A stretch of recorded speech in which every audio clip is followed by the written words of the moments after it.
And this is different than anything, any clinic around. Workouts that are tailored for her, and that really makes a difference. Really personal. I've gotten way more mobile, stronger, flexible. Just everything just improves me to the next level. Welcome to the On Cue Performance Therapy Podcast, where we push sports performance and physical therapy to its apex. We change the game by bringing together the brightest minds in the field to offer best practices and question how things are done today. I'm your host, Mike Quintons, physical therapist and expert in sports orthopedics. I'm living my dream and opened a clinic that unites all elements of sports medicine under one roof to drive recovery and performance outcomes. What's up, Performance Therapy Nation? I am back for part 2 with my conversation with Simoni Marco Lawrence, safety outside linebacker for the Hamilton Tiger Cats, and Chase Jif Bethel, strength coach. Let's get into it. You can get into this if you want. I'm curious if you know what you know now. If you knew what you know now when you had a shot at the league, what kind of an athlete you would have been? What kind of what kind of career you would have had? Not that you haven't had one hell of a career. Listen, I'm just as proud of you as anybody else, and what you've gone through, given the hand you were dealt, to be a speed athlete and focus on what you wanted to focus on in your training, with the Rams and Eagles. It would have been interesting to see what would have happened. I mean, listen, it's not too late though. I'm gonna be completely honest. I'm gonna be completely honest. If maybe you have no regrets, I don't know. If I do, because it's like you're training for a job that's gonna pay you millions of dollars, and in your head when you're a kid, it doesn't click like that. Especially it doesn't click automatically like that. So when I got home, it was like, okay, we're going to go to the high school and train and do this and do that and do that. And it's like, nah, that's not the kind of training you need, you know what I mean? And it's like, you got to go away and you got to match up with two people that are on the same page. You have to have two people that are on the same page that can not teach you, but take care of your body and motivate you mentally. Not motivate you mentally, but just be on the same page with you mentally as you're going through. Yeah, you've never had to deal with that. Yeah, and the thing is, coming from the UFL that year when I went to Tampa, when I went to the Buccaneers, that's when it all clicked. I was like, okay, I'm in shape. I get it. I understand everything. And it was like, wow, these guys everybody's wrecked. Like, one thing about the NFL is that people don't understand is you only have a couple Adrian Petersons, Deshaun Jacksons, Metcalfs, Calvin Johnsons, Kelsey's. Superior freaks. The rest of the guys are football players. You know what I mean? And I'm not saying that with no disrespect, nothing, because those guys deserve everything that they get. I get what you're saying though. But like, freakishly athletes. You if you understand, you understand. You know what I'm saying? Like gifted, like the more like the. Yeah, just the gift. It's like you got it, opportunities. It's all about opportunities and what you do with it. Like, because you could turn on the tape of the Tampa Bay Buccaneer game, and it was night and day. I remember coming out. I remember coming. All right, I'm ad-libbing. So what? Y'all gonna love this. It. No, I'm smiling under here. Okay, so I'm sitting here. You're gonna tap into opportunities, begging for reps. Because that's what it's about. Go ahead. I'll talk about reps later. So I got done the Tampa Bay Buccaneer game, and I was like, wow, these guys aren't like that. And then I'm about to go in the shower, and then Rondé Barber taps me. I'm like, what's up? He's like, yo, you're a hell of a football player. And then you know how you get those like lightning bolts that go through your head, and everything just starts jolting. I'm like, yo, that's Rondé Barber just told me I'm a hell of a football player. You know what I'm saying? So it's like, ooh, like all of it just starts hitting. That's how I feel when Mike tell me stuff, bro. For real? Yeah, literally. Nah, for real. So, cause I know what you're saying. Yeah, so it's like, wow, thank you, yo, because you've been playing football for a long time. Thank you, Rondé. I appreciate that, man. That means a went lot to to school for years, and here it is. I'm a guy that's just doing it from the love, and it's like you telling me like, Chase, you got it, like you got a gift that goes further than any client or anybody that tell me anything. You know, seriously. And that's how you felt. You felt like really like So yeah, ready like to go even harder. So like Rondé Barber told me that, and it was the last preseason game. He's like, "Wow, man, you got it. You like that." So and then it's just like, wow, like you get like it's just like getting stamped in the hood. Well,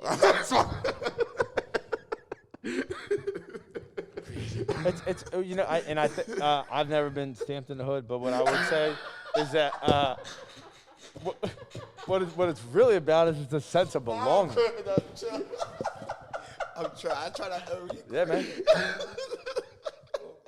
I've been different type of stamp. Right. No, but really, it's a sense of belonging. Like, damn, everything you put into it, you felt like you belonged after you heard that from Rondé, which was, I think that's cool, man. How much more of a compliment you want? Yeah, and it's just one of those things where people respect the player's opinion, you know? Like, the coaches, we love the coaches. They do a great job. The higher-ups, the GMs, they do a great job. But it's all calculated, right? You get on your phone, and it's all calculated like, all right, this guy did this. He went to this school. He went to that school. Okay. He's part of the program. Okay. That's Division I. Okay. Okay. It's all good. I agree with you completely. And it's like because they had no reason to offer, like Rondé Barber had no reason to, like he didn't have to say that, right? He's been a Pro Bowl, and he was like on his like 8th year. I remember, Hall of Famer. Yeah, he used to just the craziest stuff. Like these guys, like I remember Rondé Barber. He would just sit in the everybody would be sleeping in the locker room, and he had this like car, big van truck, but it was like a bed in there and everything was like a little house in there, and he would just go outside and sleep in his car, come back with his little flip flops. I think you said it earlier. Like you have the elite athletes, and then you have like the superior freak athletes. Mm-hmm. And then you said, like, then there's everybody else. And then those opportunities that are given to everybody else, including, like, taking care of your body, getting the right resources around you to make sure that you're doing the right things, that know you personally and know what your body can handle, what it can do, to optimize every single rep, every inch, because that's what it comes down to. I mean, how many preseason games have you and I watched, Chase, where we're like, that dude's going to make the team. Got to make the team. And they don't make the team. It doesn't, but it goes more than just what we see on Tuesday and Wednesday nights when they're playing. It's practice. It's every rep. It's what their feedback is in the locker room and how they handle that and how they gel with the rest of the team. So much involved mentally beyond even the physical component. And Rondé sleeping in the van is a good example of the physical component. Yep. Right? Like take care of invested in the care of van. your body, right? Right. Like get that rest. You got like one thing. Look, if kids don't hear nothing else, get your rest. You know what I'm saying? Like. Make sure you take them naps. Take them naps, do your homework, and go to bed early on time. Life lessons. No, I'm gonna be ready. I'm like, if I'm dead, look. I'll give you a stat. Athletes who get adolescent athletes who get less than 8 hours of sleep a night are 1.7, almost twice as likely to get injured. That will prevent them from performing or playing in the competition. And almost twice. Text me that. It's facts. That's all the time. I'm not talking about like that's all. Like I read it on Google. I'm talking about like a legitimate article with like doctors from all over the daggone world. Yep, I believe put that together.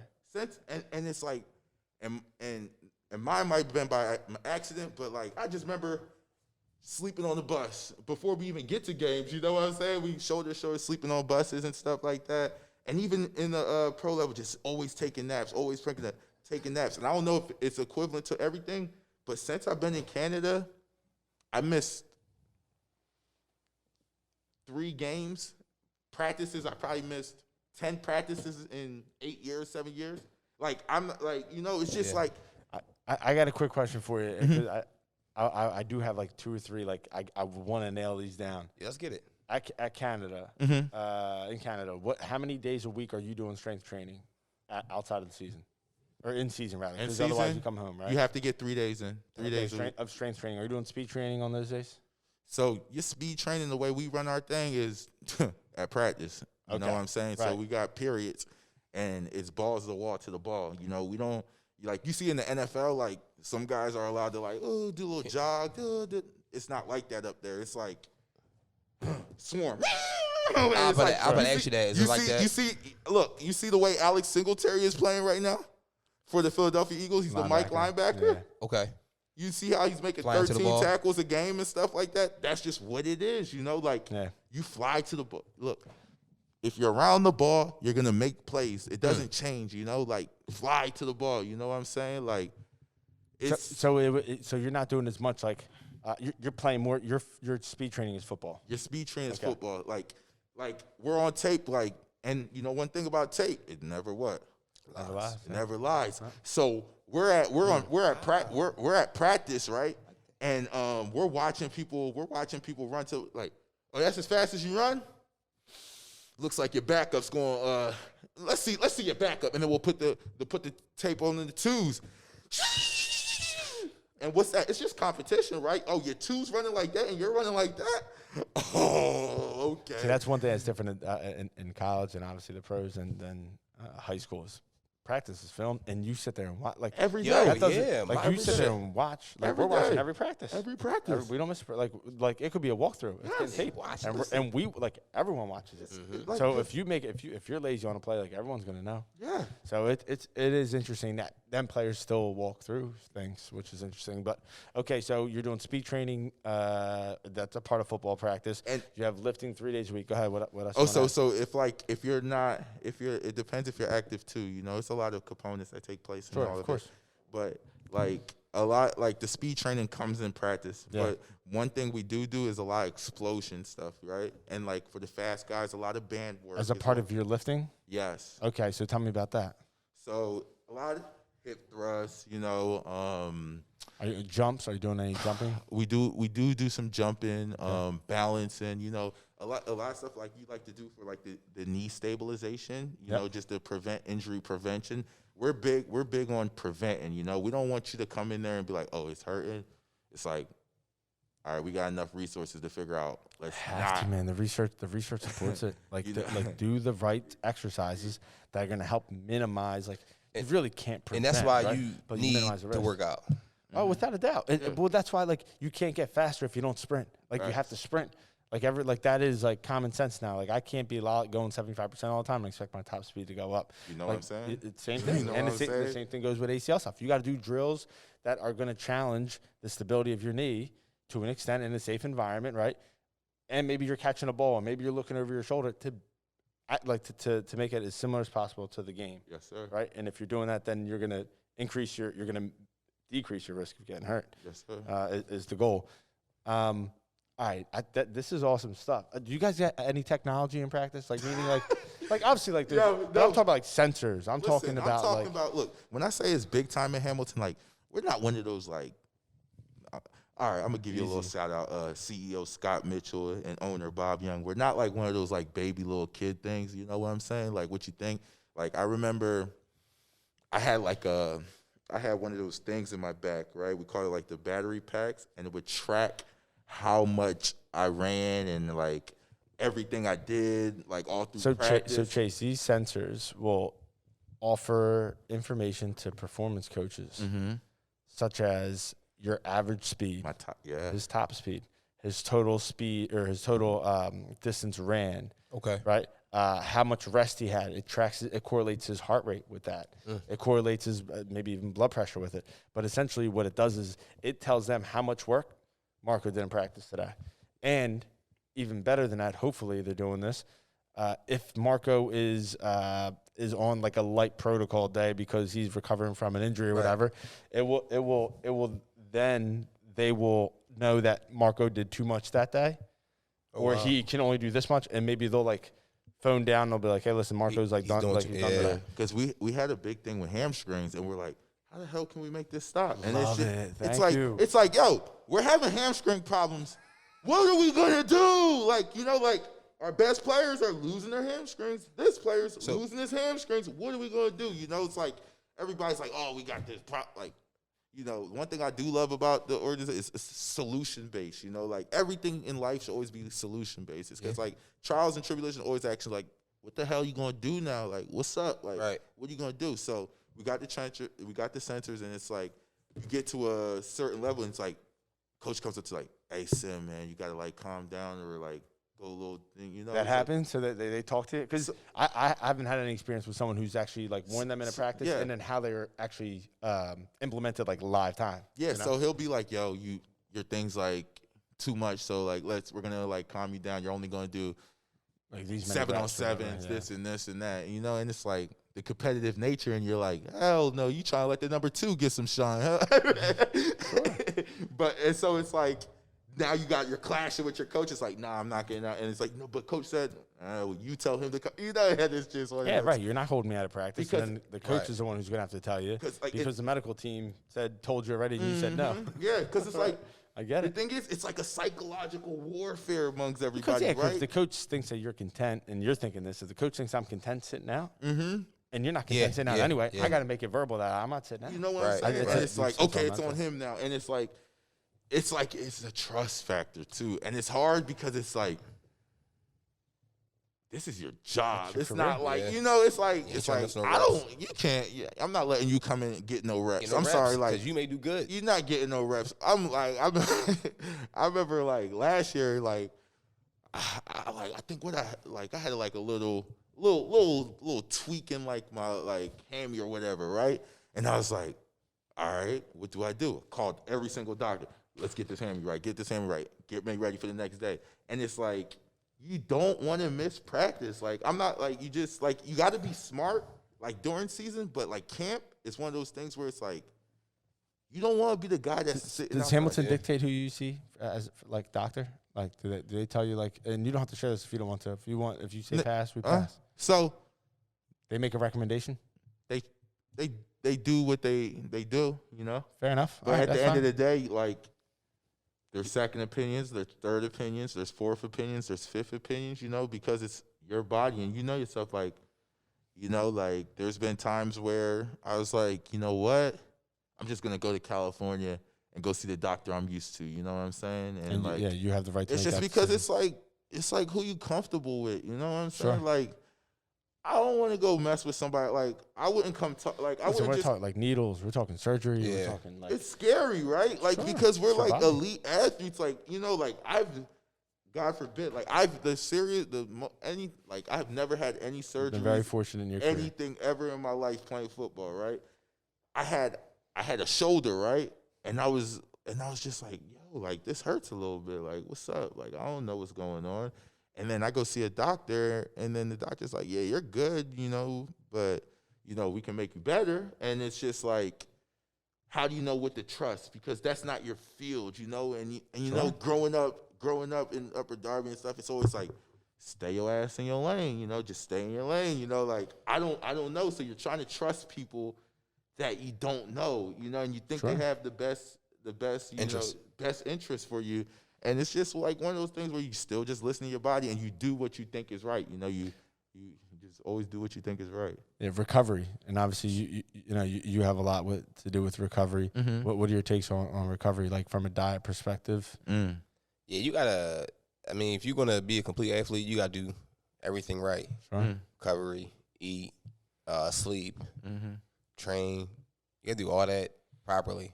And I don't think people do it properly, but those are the things that you have to do correctly. What would you say about somebody like Ocho Cinco that eats McDonald's every single day and he's still one of the best and should be in the Hall of Fame? Can't say too much because exactly what you just said. He's still putting on, doing what he got to do.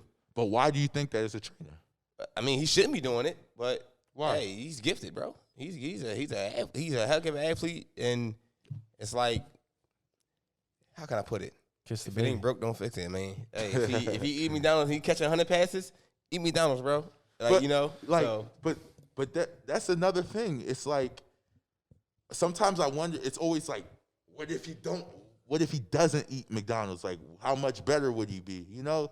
And like, how do you feel about that I think component? you only I think you make a recommendation, but like you can't make an athlete. Can't make anybody do anything. Not like Athletes are hard to work with. listen, it could be mental, right? You talked about that yourself. Maybe he thinks if he doesn't eat McDonald's once a week, he's gonna suck. Yeah. Like, maybe he's done it his whole life, and then he stops eating McDonald's and he starts dropping passes. You got Marshawn Lynch eating Skittles before every game and all that. So it's like, right? Hey, shit, I want some Skittles because if you can go that beast mode, shoot.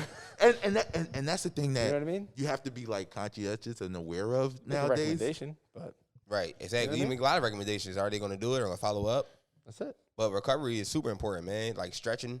Mm-hmm. I tell you that now. Before, I would never stretch. Now I'm stretching every single day because that's what's going to keep you healthy. Listen, yeah, and I know a lot of people don't like hot yoga training. I've Listen, done that a few times. You done I'm that gonna before, tell you Chase? this. Nah, I never did hot yoga. I I did yoga. The room's though. 120 degrees. I do.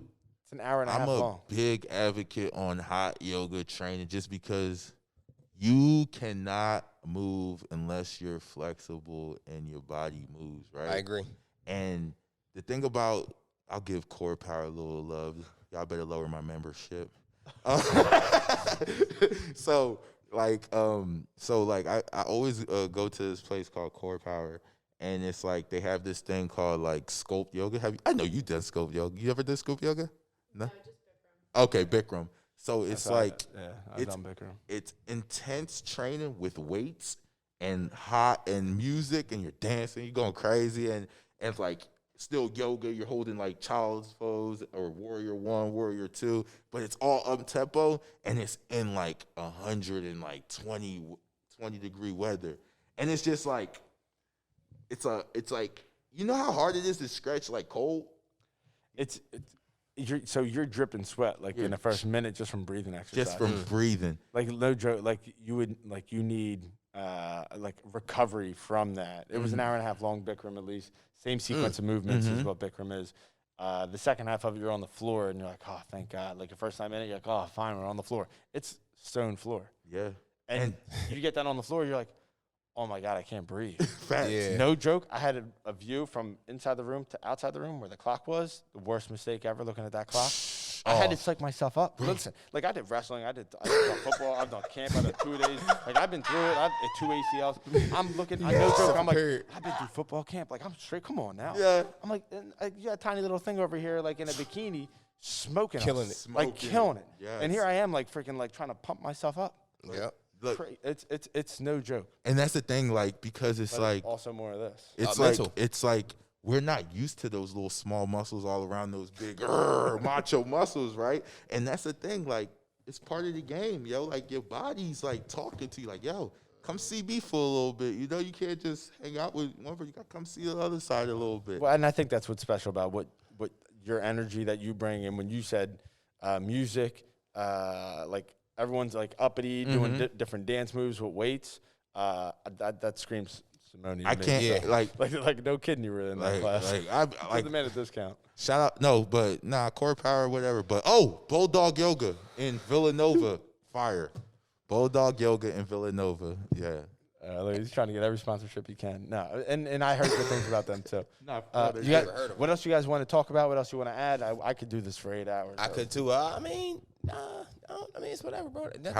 Look, Next 2, like 3 more topics. I got 3 more. I got a question. I got a question. So, how do you guys talk to your athletes mentally? Like, how do you? Because like I remember when I came home, right? The thing like I like to train to do is like I like to train and have to think while I'm training, because like football is very like Cerebral. things happen on the run, you know what I'm saying? And it's like one of those things where it's like I love numbers and going to cones and stuff like that, you know, like So I learned from working with him. like it's because like so a lot of times the trainer's telling you what to do, like, yo, go do this. Yeah. Yo, go do this. Yo, go do this. And football's not like that, right? So, like, I remember training out in California, you get like 8 sequence of things, right? So you'll start here, and they'll be like, back hoe here, shuffle here, do this here, do this. And it's like, when you're in the front of the line or like just getting ready to do a drill in football, and the coach is like, yo, go do that. So Jordan does a lot of this, and you're talking about training techniques as well. This is interesting. Jordan will the reactionary drills. Yeah. Yes. And I'm not talking about run out of cone and then the coach is holding the bag and he puts it one way, you got to go the other. I'm talking about like you'll start at the first cone and they'll have like 3 cones. and it'll go 2, 3, 1. And you got to go to 2 and come back, and then go to 3 and come back, and go to 1 and then come back. And then he'll say 3 more numbers. Or like you're mirroring somebody. So when you go back to that cone, I got to go forward to this cone. When you go back to that cone, I got to go forward to this cone. Not so mirroring you, meaning like I got to do exactly what you're doing, not necessarily like the same. You go back, I go back, different. So reactionary drills are more football-like drills because that's what you're doing. You're not just saying cone 1, then go to cone 2. It can go further than that, right? So he may drop 2 balls, and this is hand 1, and this is hand 2, and he'll drop the ball and say 2, and you got to make sure you go to the one that's 2. It's interesting. So it's explosiveness, speed, incorporating the cerebral component that you deal with in competition. So that's interesting. In terms of talking to athletes, I think that's a great question. It all depends on the athlete. Yeah. But like, you're going to respond differently. Should it though? Of course it should. Yeah. Just I think so. You can't train every athlete the same. I can't. You got it all respond to client, to athlete, to anybody. Like you have to train to that person. Okay. You know what I mean? I can't give you something that within that's news to me because I'm one of those people. Within reason. Within reason, right? Like there's going to be things that are understood, and you're going to say, like, yeah, no kidding. Yeah. There's things that are understood, like we're going to compete today. Like you're not crying and whining. Right. You're not bringing down the energy of this group, right? Like there are things that are understood when you show up to train. I would imagine for you at least, I'm more in the PT world, but in sports performance, like there's things that are understood. But like Chase calling somebody out may work for one athlete, may not work for a different athlete. Exactly. It comes back to. You know, how many times I say, Marco, hey, look, this crowd, tone it down a little bit. They're not where you are. You know what I mean? Yeah. So I say that to him in here all the time. As a trainer, you have to know. As a trainer, you have to know your clients. Yeah. You know. And also interesting of you to notice that how. Oh yeah, how that person is. Well, not only that, but like how the other participants in that group. Oh yes. How they may influence that kid, right? So Chase isn't only thinking about how he's got to influence that kid. He knows he's got to talk to you because you're going to have an influence on that kid. And that may be good or bad, right? I've talked to you about that with some kids that come in. Like, this kid would love to hear from you, man. Yes. Say hi. Yes. I think that's cool too. Yes.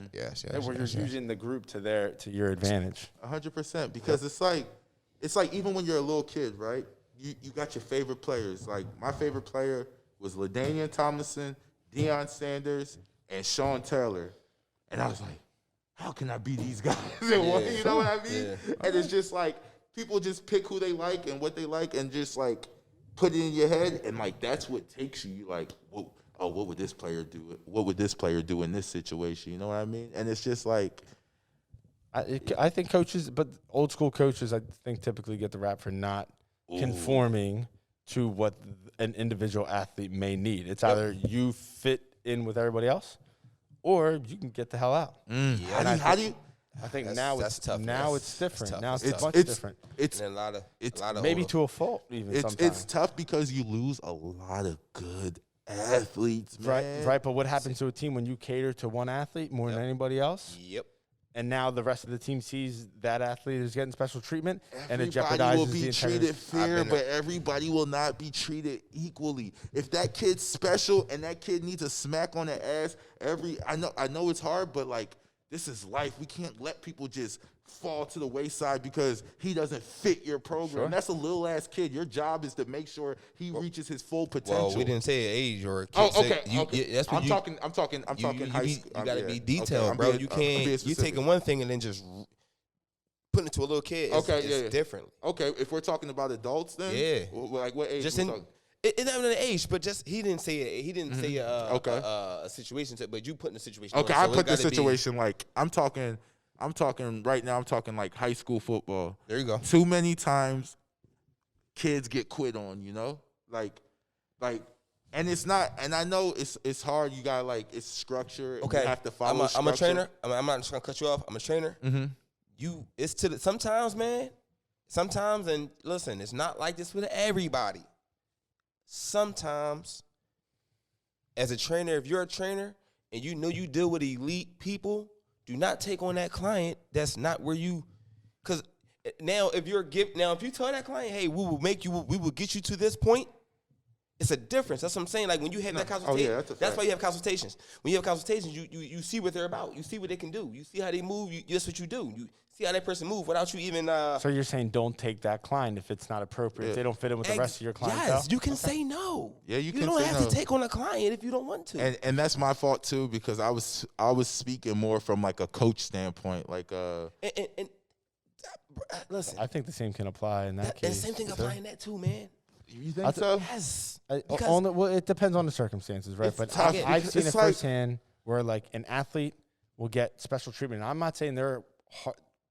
I think sometimes coaches will treat an elite athlete on the team that they're dependent on to win games nicer, or will let them get away with more than they will the rest of the team. If you don't hold every athlete to the same level of accountability, right? And I'm not talking about smack on the butt. I'm not talking about like coming down on somebody. I'm talking about the opposite, actually. Yes. Let them go with more, like getting away with more things, showing up to practice late. Oh no, that's Stuff like that. unacceptable. Well, That's, right. Well, I'm talking about like it in terms of coaching technique. That's a huge deal, because now if you come down like you would on anybody else on that elite athlete, you make an example of that elite athlete, they might walk off the field nowadays. That's more likely to happen. Because they don't. Yes, the game is changing. Oh, fine. You don't like it? I'll go to private school. Yep. Too many options nowadays. And then Too many private options. school is going to give him what he needs, and he's going to go D1, and he's going to be on the news and going to be on TV. But then what do? You hold them to a different? I think what you. Nah, it's not. Well, how how about you go to that private school and be D1 then? No, you got to stand. No, you got. It's right. You set a standard, and the standard has to be met. But you gotta help. Listen. People need a little push in the butt. It's a difference.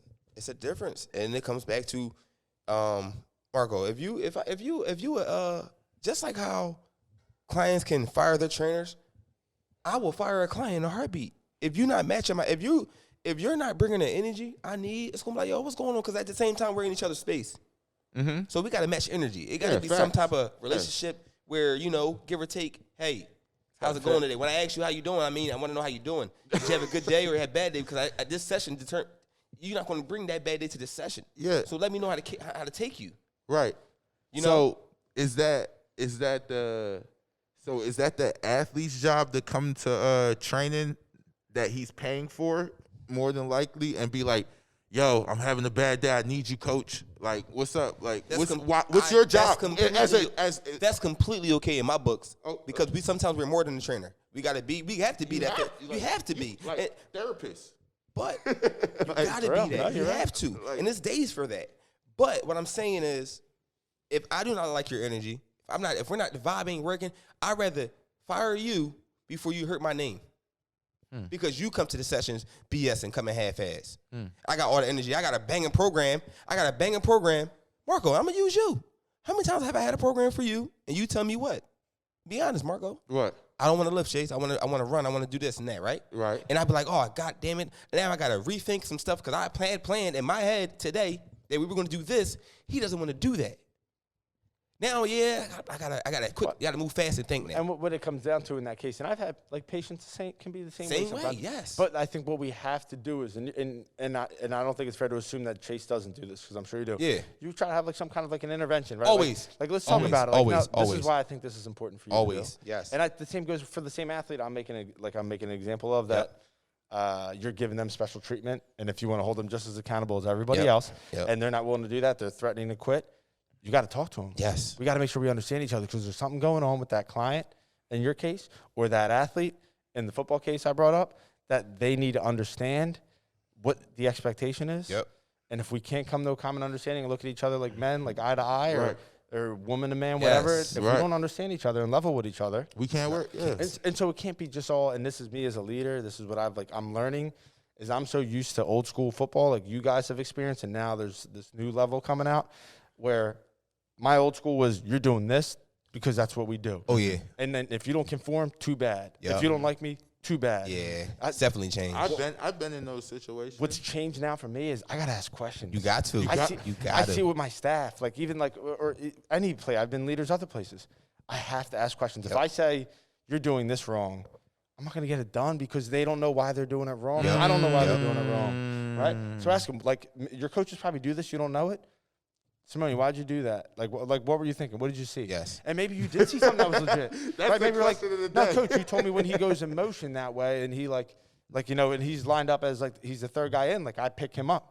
Well, that's when there's one in the backfield, not two in the backfield, or whatever. You know what I mean? And those- But they're asking questions, so now you know what you did wrong, why you did it wrong. Yes. Yeah. No, That's different. That's about like, leadership now. yeah, that's Yeah, and that's just you gotta have that. accountability. If you don't have that, then you're not gonna make it. You gotta have that. Yeah, that's just accountability, right? Like, what did you see here? And now we respect and trust each other now too. Oh, but what about the game within the game? You guys ever been? All right, so you guys ever been in like a football room, We right? gotta have to cut some of this. You guys ever been in a football room, and then you got your linebacker coach, and then you got your defensive coordinator, and then you got a defensive quality coach, and then like somebody told you to do it one way, and another person told you to do it another way, and then you got to like finesse the situation. Like, what do you do? Because you don't want as to an just athlete? call a coach out. You don't. But I'm not. You're not going to sit here. But and you also make talk me about look it. like a fool. Yeah. And that comes back to and on the training side, you nowadays, man, you got, if you got one trainer doing this, or they're gonna be like, all right, well, I'm gonna come to you in those days. On other days, I'm gonna go to this person because he's doing that. And now that's when that happens. Like, oh well, he told me to do it this way, Oh, yeah. and now I'm doing it that. Yeah. But it's like, yo, you mixing formulas, Right. and it's not. It's clashing. So the whole concept, I think I bring up this word in every single podcast. It's all about trust, right? So if you and I are communicating on the same athlete, Same page. now we trust. Now we trust one another, right? And then we can trust that like he's telling you something different. Yep. Or maybe it's like, oh well, why are you saying doing it that way? I'm genuinely curious. Teach me, like, what's your experience with it? And the same thing goes with a coach. If you come correct and you're like, listen, maybe I misunderstood, but this is how it went down. This is how coach told me to do it in this drill. Okay, like now we all understand you came correct, as opposed to saying he told me to do it like that. You know what I mean? Yeah, I ain't gonna help you. Yeah. So it's all about coming correct, used to and call then it buddy trust. The word is trust, man. Because trust is the foundation of every relationship. I got that on my rules, man. Just trust the process. Trust the training, trust the process, because like what I'm telling you, man, and this linking back to social media. You could be teaching your kid the first phase of something, and he's watching the last phase of it, and he wants to do it, and it's like, yo, you got to slow down. You're not there yet, and that's when that's what get, and that goes to that can carry on from an athlete to a regular client. We gotta ask why. And And they're like, no, I want to do this. Why? Exactly. I want to know why. Right. Yeah. There you go. That's great. Why? That's great. Yes, sir. And genuinely mean it. Yep. Don't say like, oh yeah, Yeah, why? why? What do you know? Yeah. Like, why you want to do that? No, Yeah. like, genuinely, Why do you think- I'm curious. Like, I know I don't know everything. I say it to my staff all the time. Me too. I know I don't know everything. I'm well aware of that. Yeah. Please, like, I'm Help me curious. out. Why? Only a fool knows everything. That's it. All right, I think that's a wrap. This has been awesome. I know we could do this like over Smirnoff Ices and I don't Twisted drink. Teas all day. Not during the off season. All right, listen, that's a wrap. Let's get your tag. So how can our listeners best get in touch with you? You can follow me on Instagram at Jif24fit. That's JIFF_24fit. It's a nice husky cutout Winnie the Pooh bear. So yeah, if you come across it, just give me a follow. You got it. And how about you, Simoni Marco Lawrence? You can find me at SimmyHove21, SIMMYHOV21 on Instagram. All right, sounds good, fellas. That's a wrap. Thank you for joining me. Thank you for having me. Thank you, Mike. Appreciate you guys, man. It's fun. Thanks for listening to the On Cue Performance Therapy Podcast. If you like this episode, please subscribe on Apple Podcasts and Spotify. It would mean so much to me if you could leave us a 5-star review so more listeners like you could get this important information. See you next time.